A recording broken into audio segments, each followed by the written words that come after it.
Are you frustrated with clients or prospects who don't return your emails? Who isn't? It's one of the biggest challenges for professional salespeople. This is the 6th edition of Sales Tips with ProSalesGuy. Let's show you how to change that. Sales Tips with ProSalesGuy Dave Warawa. Like, share, and subscribe.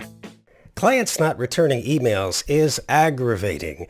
Sales is a character-building career. It either builds up your stamina or you decide to find another occupation.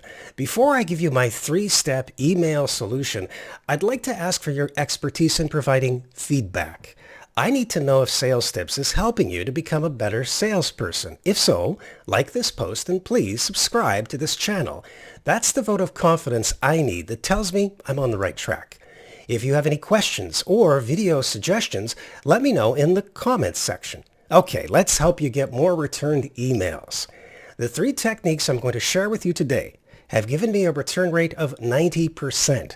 That means a lot less wasted time chasing buyers to just get an answer on a quote or a proposal. Or maybe you need a current client to simply give you some vital information.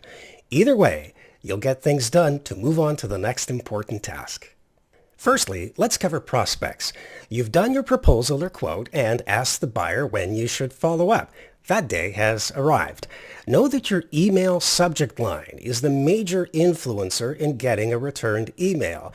After all, buyers get so many emails each day that scanning them is simply a challenge. Let's be honest, getting back to salespeople is usually not a big priority for decision makers unless they really want to buy. So your subject line is the big difference. There are 3 different email subject lines that work well for me. Let's talk about the first, friendly follow-up. There's nothing revolutionary about this one. You're simply checking in with the client to see if he or she has made a decision. Please don't make this email longer than it needs to be. Use phrases like, did you have any questions? Is there anything I can do to help you make the decision quicker? Those are all great things to ask in your email. My email return rate with the first email is not high. It's maybe about 20%, which is reasonably standard for a follow-up email on a proposal. I wait about 3 to 4 days, and if I don't get a response, I move to email number 2. The subject line in email number 2 is again a question. I hope I'm not being a pest. This one is very effective at getting a response because it's different than most. Most email subject lines tend to be factual, which doesn't make them very exciting. Think about it. You've got about 1 to 2 seconds to get the eye of your recipient before they move on to scan the next email. Another reason why I think it's so effective is because it's honest. Who wants to be a pesky salesperson? They're annoying, and we've all had to deal with them before. I hope I'm not being a pest is sincere, authentic, and it stands out. Again, keep this email short and to the point. I usually write something that says, I know you're busy. This will only take 30 seconds. Once again, ask questions. Is there anything I can do to help you make the decision? What's the next step in the process? Anything that opens dialogue. A silent client is a dangerous thing. They don't tend to say yes. My success rate with the second email is about 30%, somewhat better. Now, if I don't get a response within 2 to 3 days, I send email number 3, which tends to be the most effective. Email number 3 has a subject line that is controversial. It gets about a 40% return rate, by far the most effective of all 3.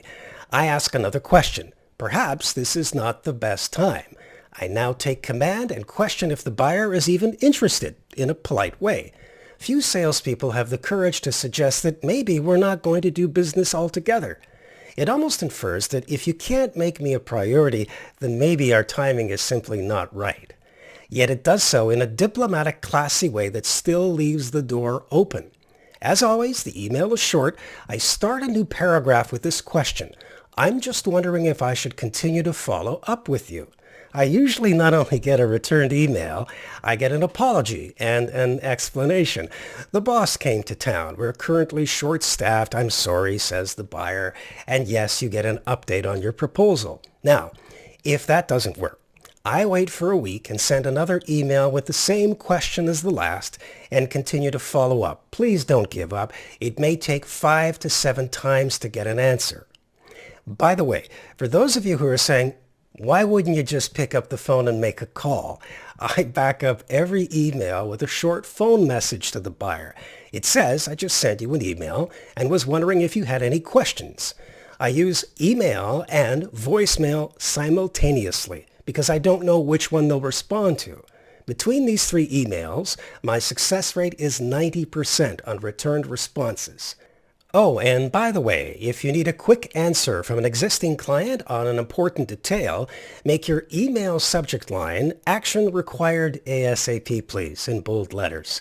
That usually gets a fast response. Just use it sparingly. Next week, one of my favorite topics, a great way to put a smile on the face of a new client: handwritten thank you cards. Give me a comment on today's tip and subscribe to make sure you don't miss out. If you like today's sales tip, give it a thumbs up, share it with your network, and subscribe to make sure you don't miss the next one.